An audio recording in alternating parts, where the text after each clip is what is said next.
Vamos, povo, beleza? E aí, quanto tempo, né? Eu fiquei meio sumido, eu sei.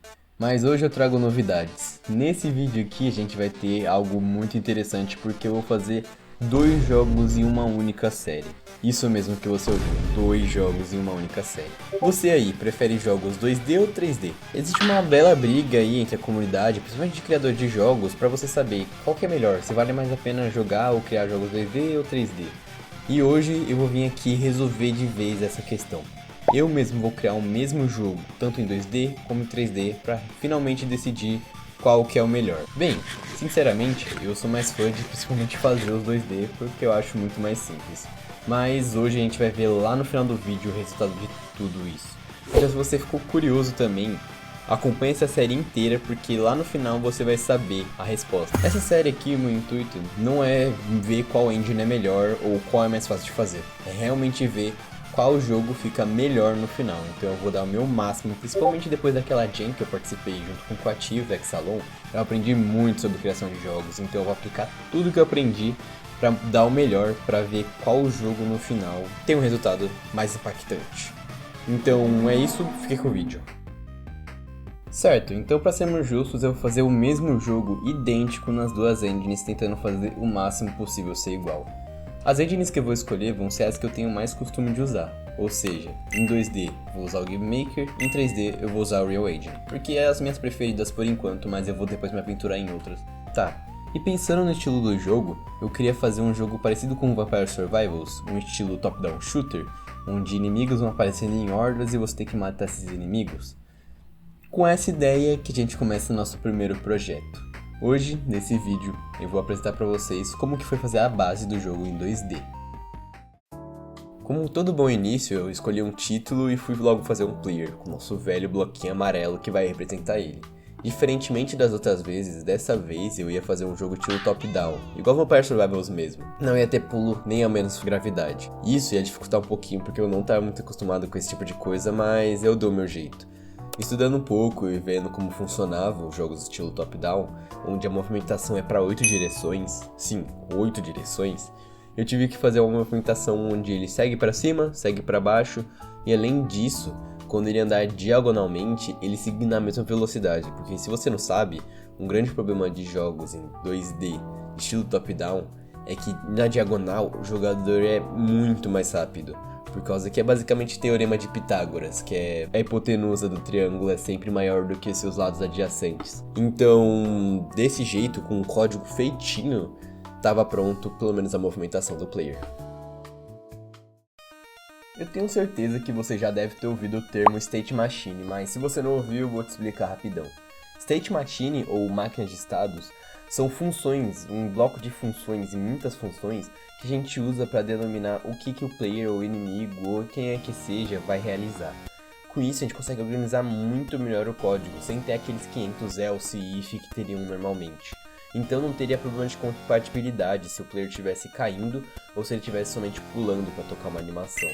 Então com as State Machines a gente consegue fazer animações rodarem no tempo certo, fazer ataques rodarem no tempo certo, sem interferência de qualquer outra ação que pode acontecer durante essa ação.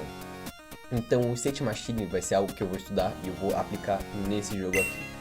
Tanto para o player, que eu acabei mudando um pouquinho o código, fazendo uma State Machine dentro de um script próprio para ele, tanto para os inimigos. Todos os inimigos têm State Machines. Eu aprendi isso lá com o Exalon fazendo o jogo do Dark Flicker, então foi algo que eu corri atrás, estudei e agora eu dominei totalmente. Se você vê os códigos, existem várias funções que somente são chamadas por uma única linha dentro do step. Então, o código inteiro eu faço dentro de várias funções, chamo essa função dentro do step para ele rodar. Então, eu sei o momento que eu quero que rode cada função, e a função ainda consigo aleatorizar ela usando o math.random ou o iRandom. Eu consigo usar muitos jeitos de fazer uma função totalmente aleatória ou linear. Lá no Banana Monkey eu também tinha feito o State Machine pro boss, só que não era uma State Machine tão complexa quanto essa. Mas com esse aprimoramento, meus jogos agora vão elevar de nível. Agora já tendo terminado coisas que eu digo que é o principal, que era o player e os inimigos, eu agora queria fazer o sistema básico do jogo. E nesses sistemas eu ia fazer 5 partes dele.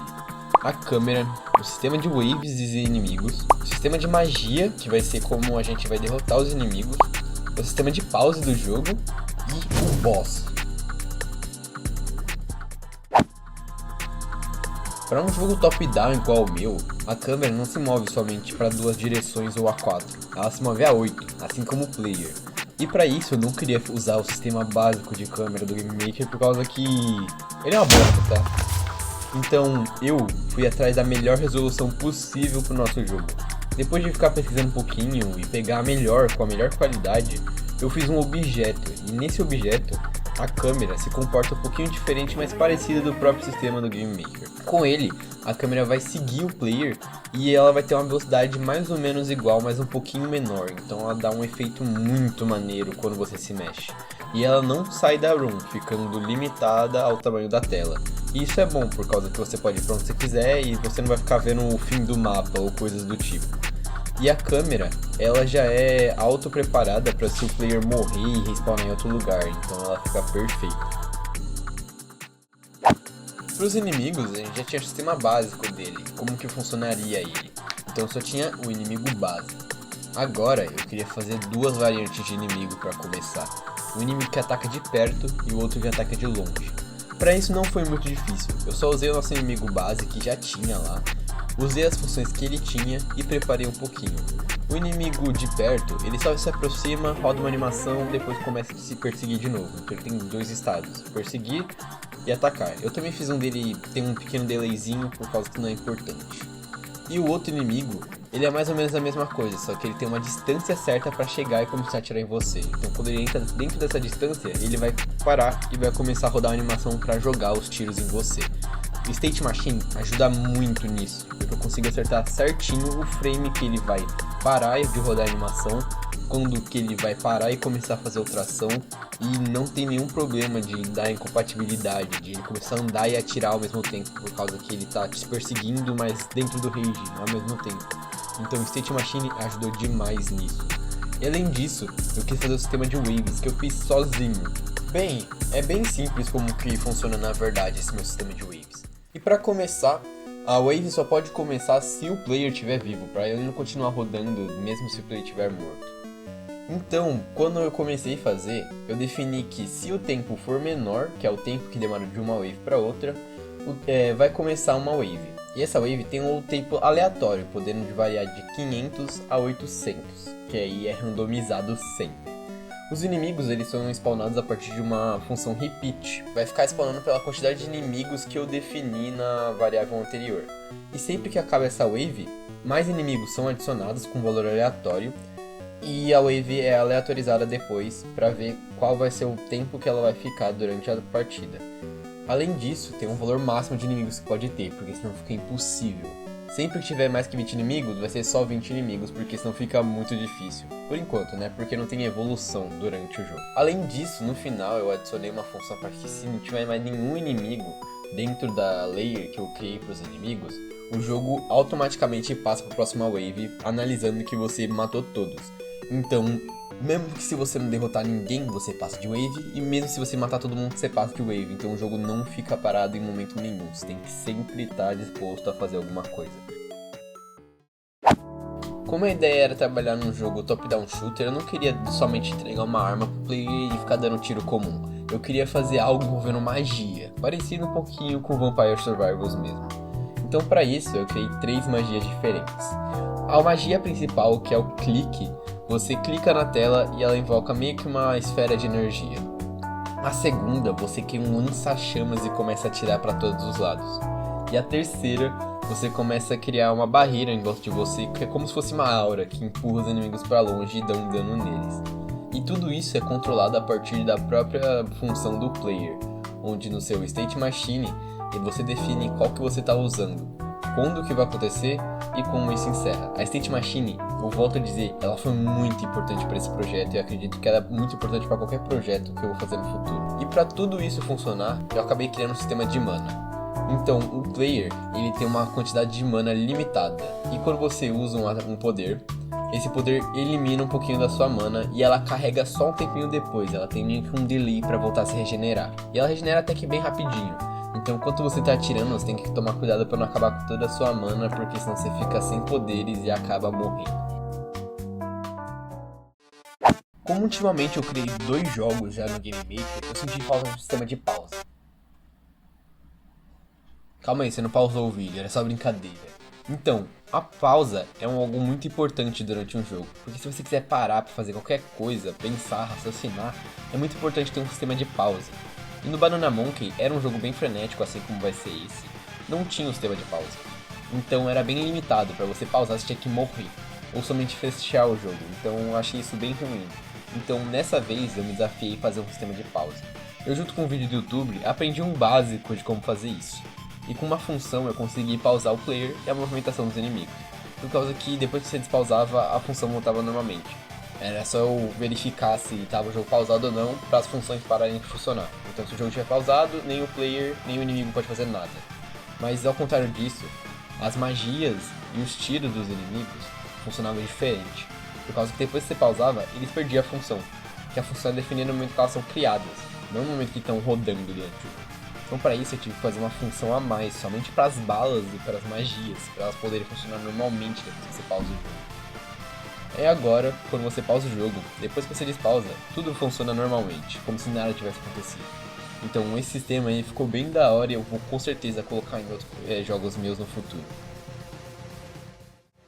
E como eu disse anteriormente, tem um boss. Sim, de novo, tem um boss. Eu gosto muito de boss fights, deu pra perceber, né? Banana Monkey, esse jogo aqui, eu gosto muito de jogo que tem boss. E eu acho importante pra você definir o ponto que o seu player acaba o jogo, encerra. Então pra isso eu criei um boss, o Batatão. Bem, eu só fiz uma sprite bem zoada pra ele e comecei a programar. Usando o próprio inimigo base, eu fui adicionando funções e ataques personalizados pra ele. Então, ele, parecido com os outros, ele corre pra cima de você agora, ele sai correndo dando uma disparada em dash, ele te persegue, ele pula, e além disso ele atira vários projéteis.